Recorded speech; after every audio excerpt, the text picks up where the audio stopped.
हे आता super frame आहे. हे आता तयार झालेला मध आहे, अगदी 100% तयार आहे, पूर्ण सील झालेला आणि आत्ता काढलेला, म्हणजे माशा सकट.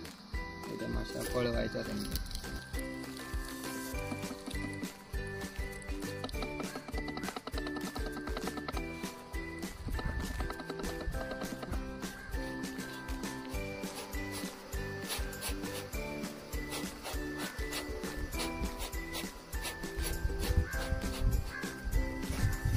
अशा पद्धतीने माशा झाडून घ्यायच्या सगळ्या.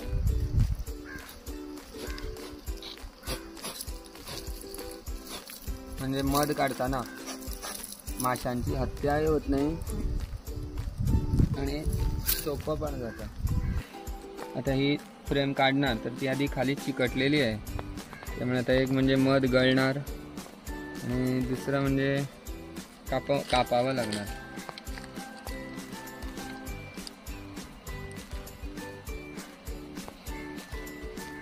खाली पण खाली